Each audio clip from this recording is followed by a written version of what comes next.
Telangana out sourcing ఉద్యోగులు చాలని జీతాలతో అనేక ఇబ్బందులు పడుతున్నారని బీజేపీ ఎమ్మెల్సీ అంజిరెడ్డి అన్నారు. ఏజెన్సీల దోపిడీకి గురవుతూ వివిధ రకాలుగా నష్టపోతున్నారని చెప్పారు. వారికి రావాల్సిన జీతాల విషయంలో కాంగ్రెస్ ప్రభుత్వం నిర్లక్ష్యంగా వ్యవహరిస్తుందని అంటున్న అంజిరెడ్డితో మా ప్రతినిధి Shailaja face to face. Welcome to 99 TV.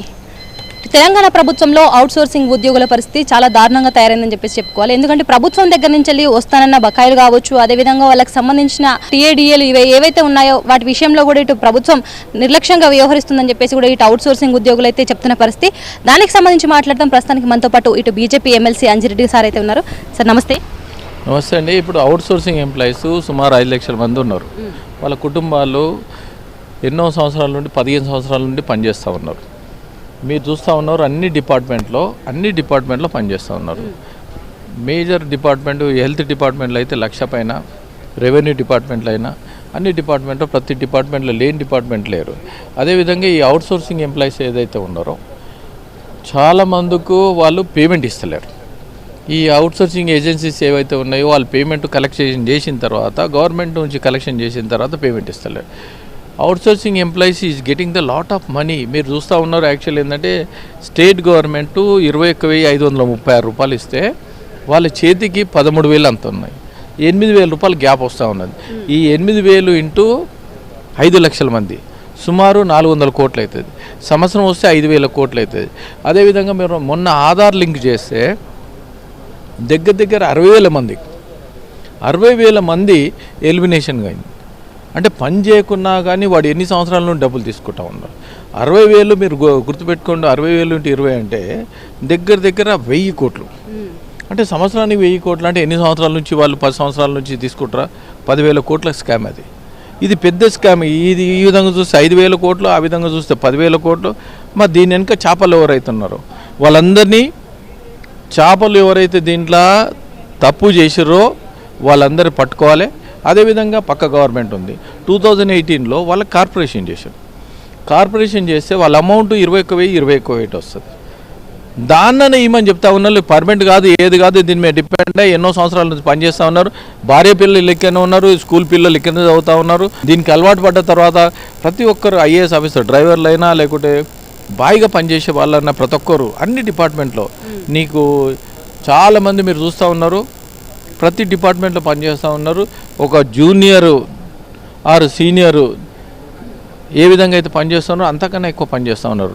అరే సుప్రీంకోర్టు యాజ్ పర్ రూల్ ప్రకారం సమాన పనికి సమాన జీతం అని ఇచ్చారు. అక్కడ పని లేదు. దీనికి ఏమవుతుందంటే కార్పొరేషన్ చేయమని నేను డిమాండ్ చేస్తూ ఉన్నాను. కార్పొరేషన్ చేస్తే ఈ ఎలిమినేషన్ ఆఫ్ చేపలు అవుతాయి. అదేవిధంగా దీంట్లో ఒక సిట్ వేసి నేను ముఖ్యమంత్రి గారు కోరుతా ఉన్నాను. ఈ సిట్ వేసి గత 10 సంవత్సరాల్లో వాళ్ళు బీఆర్ఎస్ ఉన్నప్పుడు 10 సంవత్సరాల నుండి వాళ్ళు పనిచేయలేరు. మరి 2 సంవత్సరాల నుంచి సేమ్ కంటిన్యూ అవుతుంది. మరి అవినీతి చేపలు మీకేమన్నా లింక్ ఉన్నారా? ఈ చేపలను ఎందుకు పట్టుకుంటలేరు? ఈ అవినీతి చేపలు తీసుకొని జైలు వేయాలి. కష్టపడి పనిచేసే అమౌంట్ వాళ్ళు డబ్బులు తింటూ ఉంటే వాళ్ళను ఇంతవరకు పట్టుకోకపోవడమే ఎన్నిసార్లు డిమాండ్ చేసినాం. వాళ్ళు రేపు కూడా పెద్ద ధర్నా చేస్తూ ఉన్నారు. వాళ్ళందరూ పెద్ద ధర్నా చేస్తూ ఉన్నారు. కుటుంబాలతో అర్ధనగ్నం చేసారు, వాళ్ళు ధర్నా చేస్తారు, దీని మీద ఆధారపడి ఉన్నారు. అదే ప్రైవేట్ కంపెనీలో పనిచేస్తూ ఉంటే 5 సంవత్సరాలకు పర్మనెంట్ చేస్తారు, 3 సంవత్సరాలు పాటు ఇంక్రీజ్ అవుతుంది. ఇంక్రీజ్ లేదు, డిక్రీజ్ లేదు, సేమ్ శాలరీ. కొన్ని డిపార్ట్మెంట్లో మొన్న అయితే చూసారు. యాక్చువల్ ఏంటంటే 1 ఇయర్ నుంచి శాలరీస్ లేవు, 3 నెలల నుంచి శాలరీస్ లేవు, 4 నెలల నుంచి శాలరీస్ లేవు. వాళ్ళ హ్యాండ్ టు మౌత్ ఇంటికి రాయి కట్టలేని పరిస్థితి ఉంది. ఈ విధంగా వాళ్ళు చాలా ఇబ్బందులు పడుతూ ఉన్నారు. 100% మేము బేషరతుగా ఒకటే చెప్తా ఉన్నాను, వాళ్లకు ఎట్టి పరిస్థితుల్లో కార్పొరేషన్ చేసి ఆదుకోవాలని డిమాండ్ చేస్తూ ఉన్నాను. సో ఇప్పుడు తెలంగాణలో అవుట్ సోర్సింగ్ ఉద్యోగులు అన్ని డిపార్ట్మెంట్లలో ఇప్పుడు ధర్నా చేస్తున్నారని చెప్పేసి చెప్తున్నారు. సో దానికి బీజేపీ మద్దతు ఇస్తుందంటారా? 100% మద్దతు ఇస్తాం. ఎందుకంటే వాళ్ళకు న్యాయమైన డిమాండ్ అది. వాళ్ళు ఏం అడుగుతలేరు, అవుట్ సోర్సింగ్ తీసి కార్పొరేషన్ చేయమంటారు. వీళ్ళు ఇచ్చే శాలరీ ఏదైతే ఉందో కార్పొరేషన్ త్రూ అమౌంట్ వచ్చిందనుకో వాళ్ళకి అన్ని బెనిఫిట్స్ వస్తాయి.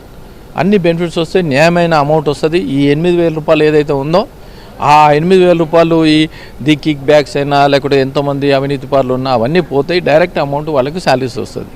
అరే పక్కకు 2018లో ఏపీ గవర్నమెంట్ చేసింది, పక్కకు యూపీ గవర్నమెంట్ చేసింది.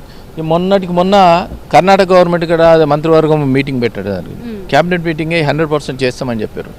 మన గవర్నమెంట్కి ఏమైతే దున్నపోతు మీద వాన పడ్డట్టు ఉంది.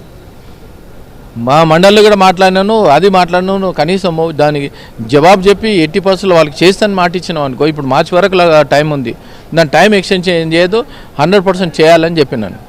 దాన్ని 80%లో ముఖ్యమంత్రి గారు మీ ద్వారా కోరేది ఏంటంటే వాళ్ళను మన ఫ్యామిలీస్, ఈ ఫ్యామిలీస్ తెలంగాణ బిడ్డలే, తెలంగాణ మీద ఆధారపడి ఉన్న బిడ్డలే, వాళ్ళని 80%లో చేయాలని మీ ద్వారా ముఖ్యమంత్రి కోరుతున్నాను.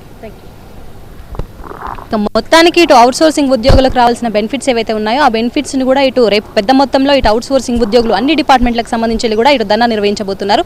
మరి దానికి సంబంధించి కూడా ఇటు బీజేపీ మద్దతు ఇస్తుందని చెప్పేసి కూడా ఎమ్మెల్సీ అంజిరెడ్డి చెప్తున్న పరిస్థితి. Camera person సత్యతో Shailaja, 99 TV, Hyderabad.